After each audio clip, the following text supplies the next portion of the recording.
हम लोग अब आए हैं गंगा सागर में, तो कपिल मुनि के बारे में और इस साल मेला हो रहा है कि नहीं हो रहा है 2021 का, तो यही पंडित जी के बारे में पंडित जी को पूछते हैं और पंडित जी से सब कुछ जानते हैं। तो पंडित जी, इस साल का 2021 का मेला होगा कि नहीं होगा अभी? पहले तो आपके चैनल से देखने वाले कपिल मुनि भगवान के दर्शन करने वाले सभी श्रद्धालुओं के लिए जय श्री सीताराम। जय सीताराम। इस बार मेला तो होना चाहिए। कपिल मुनि भगवान की कृपा से कोरोना यहाँ नहीं है, फिर भी बचाव रखते हुए सभी पुजारी लोग और या जो भगत लोग आते हैं सभी अपना बचाव रखते हैं। हाँ जी। और मेला होना चाहिए। मेले की तैयारी सरकार की तरफ से भी हो रही है। हाँ जी, हाँ जी। और हम लोग को पूर्ण विश्वास है कि मेला इस बार होगा। तो 2021 का जो मेला होगा, तो अब मकर संक्रांति का स्नान कौन सा दिन तय हुआ है, कुछ बता पाएंगे? 14 जनवरी को हर साल होता है। ये भारत का सबसे बड़ा मेला जो होता है कुंभ मेला होता है। हाँ जी, हाँ जी। और कुंभ मेला के बाद अगर हिंदुओं का सबसे बड़ा कोई मेला है तो ये गंगा सागर मेला है। हाँ जी, हाँ जी महाराज। इतना बड़ा मेला है तो इस मेला को निश्चित किया जाएगा और होगा, इसको कोई रोकेगा नहीं। कपिल मुनि भगवान की कृपा से अवश्य मेला होगा। तो जैसे पंडित जी थोड़ा कपिल मुनि के बारे में थोड़ा कुछ बताएंगे, भगवान के बारे में और उनकी? भगवान विष्णु के 5वें अवतार कपिल मुनि भगवान हैं। ये यहाँ तपस्या किए थे। पहले यहाँ जंगल था, कोई आता नहीं था, अकेले में रहते थे मुनि जी महाराज और तपस्या करते थे। राजा सगर यज्ञ किए। उस यज्ञ के यश्वमेध घोड़ा था। यश्वमेध यज्ञ का घोड़ा श्यामकरण, जिस घोड़ा को इंद्र ने चोरी करके लाकर इस आश्रम में इनके बांध दिए। और आश्रम में बांधने के बाद राजा सगर के 60,000 पुत्र ढूंढते हुए यहाँ आए। उनको लगा कि कपिल मुनि भगवान उनके घोड़ा को बांध के रखे हुए हैं। कपिल मुनि भगवान को बुरा भला बोलने लगे। कपिल मुनि भगवान की तपस्या टूट गई और उनके आँख खुलने से उनके 60,000 पुत्र जल के भस्म हो गए। हाँ जी, हाँ जी। उसके बाद राजा सगर यहाँ आए, कपिल मुनि भगवान से प्रार्थना किए, वंदना किए, इनको मनाए। तो ये कहे कि जाओ, जब गंगा धरती पे आएगी और धरती पे आने के बाद यहाँ सागर में मिलेगी, तब तुम्हारे 60,000 पुत्रों का कल्याण होगा और उनकी मुक्ति होगी। अच्छा अच्छा पंडित जी, ठीक है। तो अब अच्छा है। तो कौन सा भगवान यहाँ पे विराजमान है, ऐसा थोड़ा सभी देवता देवी हैं। ये कपिल मुनि भगवान हैं, माता गंगा और गोद में भागीरथी हैं, राजा सगर हैं, ये ठाकुर जी शालिग्राम भगवान हैं और इधर राम दरबार है। ये राम जी और सीता जी हैं और आगे हनुमान जी हैं। आप हर मंदिरों में हनुमान जी को एक रूप में देखते होंगे। यहाँ 2 हनुमान जी हैं, एक बाल हनुमान जी हैं और एक वीर हनुमान जी हैं। हाँ जी, हाँ जी पंडित जी। और कृष्ण राधे हैं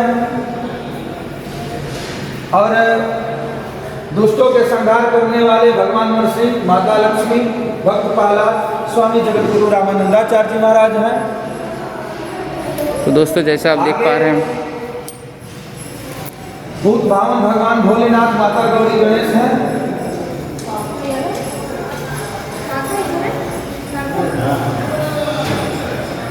भोले बाबा, माता गौरा और गणेश जी साथ में हैं। और ये माता विशालाक्षी, जो बनदेवी के नाम से यहाँ के लोग जानते हैं। हाँ जी, हाँ जी। माता दुर्गा के ही रूप हैं और भैरव बाबा भी साथ में। हाँ जी पंडित जी। ये इंद्र भगवान जो अश्वमेध यज्ञ के घोड़ा, श्यामकरण घोड़ा जिसको हम बता रहे थे, वही घोड़ा को लेकर आए हैं। इस रूप में यहाँ ये पूजा होता है। ये शिवलिंग नंदी बाबा और माता काली हैं। यहाँ यही सभी देवी देवता हैं जिनका पूजा आदि से हो रहा है और आगे भी होता है। तो पंडित जी, जैसे तो हर साल तो गंगा सागर मेला होता है, तो इधर क्या गंगा सागर की टाइम जब मेला होता है तब क्या यहाँ पे एंट्री मिल जाता है क्या? एंट्री तो बहुत विशेष कोई व्यक्ति होता है तो उनको मिलता है, नहीं तो बाहर से ही दर्शन होता है। सारा गेट खुल जाते हैं, मतलब हाँ, जो बाहर से स्पष्ट रूप से दर्शन होता है सभी देवी देवता का, क्योंकि लाखों की संख्या में श्रद्धालु रहते हैं। और मंदिर में वो आएंगे तो भीड़ इतना हो जाएगा कि कोई दर्शन नहीं कर पाएंगे। इसलिए नीचे से सभी लोग दर्शन करते हैं और सारा दरवाज़ा खुल जाता है। उस समय साल में एक ही बार सारे दरवाजे खुलते हैं और सभी यात्री दर्शन करते हैं। तो जैसे पंडित जी बता रहे हैं कि ये सब जो दरवाज़ा आप देख पा रहे हैं वे सिर्फ गंगा सागर के टाइम ही खुलते हैं। तो अभी एक ही दरवाज़ा खोला जाता है जब पूरे साल के लिए एक ही दरवाज़ा खोला जाता है। आप जो जैसे बोल रहे थे कि बाहर मतलब वहीं बाहर पे आपको मतलब वहाँ से लेकर और वहाँ तक बाहर से जहाँ तक मतलब रहना पड़ता है। गंगा सागर के टाइम कोई तो अंदर नहीं आ पाता ना, अंदर नहीं आता है। कोई बहुत विशेष व्यक्ति हो तो आते हैं। और इस साल तो हमको नहीं आशा है कि कोई अंदर आएगा, क्योंकि कोरोना को देखते हुए बहुत सावधानी रखना है। तो इसलिए इस साल को अंदर तो किसी को आने की कोई मंजूरी तो नहीं दिया जाएगा। और आगे आने जाने की जो भी बात है, हमारे पूज्य महाराज जी श्री श्री 1008 श्री बाबा ज्ञानदास जी महाराज के आदेश अनुसार वो जो निर्णय देंगे वही होगा। और उन्हीं के निर्देशानुसार इस मंदिर के कार्यभार को संभाला जाता है। हम सब अयोध्या से आए हुए सभी पुजारीगण उन्हीं के निर्देशानुसार कार्य को आगे बढ़ाते हैं। तो पंडित जी इस साल क्या बहुत सारे लोग आ रहे हैं क्या? नहीं तो पहले साल की तुलना भी इस साल थोड़ा कम है। बहुत लोग आते हैं। इस साल कितना आएंगे इसका अनुमान तो नहीं है, क्योंकि कोरोना है, लोग डरे हुए हैं। फिर भी यात्री को देखकर लग रहा है, उनके उमंग को और श्रद्धा को देख के लग रहा है कि वो आएंगे। और हम लोग को पूर्ण विश्वास है कपिल मुनि भगवान की कृपा से मेला अवश्य होगा। 2021 में जो मेला तो होगा ही होगा, ये तो है। लेकिन इस साल जो पहले साल की तुलना में थोड़ा कम हो सकता है, ऐसा मानना है कि उस तरह की होगा, ज़्यादा होगा, ये हम नहीं बता सकते हैं। ये कपिल मुनि भगवान जाने की अधिक आएंगे कि कम आएंगे, हम लोग जनसंख्या के बारे में नहीं बता सकते। धन्यवाद पंडित जी, आपने जो बोले हैं। तो जय श्री राम, जय श्री राम।